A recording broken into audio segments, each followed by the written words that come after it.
Third eye ന്യൂസിലേക്ക് സ്വാഗതം. വയോധികരായ രോഗികളെ ആശുപത്രിയിൽ ഉപേക്ഷിക്കുന്നത് കൂടുന്നു. കോട്ടയം മെഡിക്കൽ കോളേജിൽ 2025 ഇതുവരെ 19 രോഗികളെയാണ് ബന്ധുക്കൾ ഉപേക്ഷിച്ച് മുങ്ങിയത്. ഇവരുടെ സംസ്കാര അടക്കമുള്ള ചടങ്ങുകൾ നടത്തിയത് മെഡിക്കൽ കോളേജിന്റെ നേതൃത്വത്തിലാണ്. ആളുകൾ ഒപ്പം നിന്ന് പരിചരിക്കേണ്ട സ്ഥിതിയുള്ളവരെയാണ് ഉപേക്ഷിച്ച് വേണ്ടപ്പെട്ടവർ പോകുന്നത്. ഈ 19 പേരുടെയും ബന്ധുക്കൾ മരണവും സംസ്കാരവും കഴിഞ്ഞ് ആശുപത്രിയിലെത്തി മരണ സർട്ടിഫിക്കറ്റിനുള്ള രേഖകൾ വാങ്ങി. ഈ സർട്ടിഫിക്കറ്റ് ഉപയോഗിച്ച് പരേതന്റെ സ്വത്തിന്റെ അവകാശം സ്ഥാപിക്കുകയാണ് ബന്ധുക്കളുടെ ലക്ഷ്യം. ഉദ്ദേശം 80 വയസ്സുള്ള സ്ത്രീയെ 2 ആഴ്ച മുൻപ് 4 ബന്ധുക്കളാണ് കോട്ടയം മെഡിക്കൽ കോളേജ് ആശുപത്രിയിൽ എത്തിച്ചത്. രോഗിയെ വാർഡിൽ ഉപേക്ഷിച്ച് ബന്ധുക്കൾ സ്ഥലം വിട്ടു. അഡ്മിഷൻ ബുക്കിൽ നൽകിയിരുന്ന ഫോൺ നമ്പർ സ്വിച്ച് ഓഫ് ആയിരുന്നു. 2 ദിവസം കാത്തു. പിന്നെ രോഗിയെ ജീവനക്കാർ നോക്കി. ജനറൽ മെഡിസിൻ വിഭാഗം വാർഡിലെത്തിച്ചപ്പോൾ ബോധം വന്നു.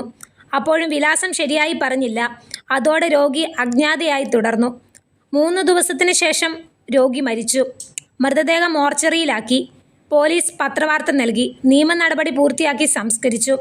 സംസ്കരിച്ചതിൻ്റെ 2-ാം ദിവസം അമ്മയെ തേടി ഉറ്റവർ എത്തി. രേഖകളും തെളിവുകളും ഹാജരാക്കി പോസ്റ്റ്മോർട്ടം മരണ സർട്ടിഫിക്കറ്റ് വാങ്ങി മടങ്ങി. പല അനുഭവമായതോടെ എല്ലാം കഴിഞ്ഞ് തേടി വരുന്ന ബന്ധുക്കളെ കുടുക്കാനുള്ള തീരുമാനത്തിലാണ് അധികൃതർ. വ്യാജവിലാസം നൽകിയത് അടക്കമുള്ള പ്രശ്നങ്ങളിൽ പോലീസിൽ പരാതി നൽകുമെന്ന് deputy superintendent doctor R Ratheesh പറഞ്ഞു. അത്യാഹിത വിഭാഗത്തിൽ വരുന്ന രോഗിയുടെ ആധാർ പകർപ്പ് ചോദിക്കില്ലെങ്കിലും പ്രവേശിച്ചു കഴിഞ്ഞാൽ ഇത് വാങ്ങിവെക്കും. ഏപ്രിൽ ഇതുവരെ 129 രോഗികളാണ് അനാഥരും അജ്ഞാതരുമായി കോട്ടയം മെഡിക്കൽ കോളേജ് ആശുപത്രിയിൽ എത്തിയത്. വഴിയിൽ അവശരായി കണ്ടെത്തി പോലീസ് പഞ്ചായത്ത് അധികൃതരും എത്തിച്ചവരുൾപ്പെടെയാണിത്. ഇവരിൽ 50% പേരെ ആദ്യത്തെ 6 മണിക്കൂറിനുള്ളിൽ ബന്ധുക്കളെത്തി തിരിച്ചറിഞ്ഞു.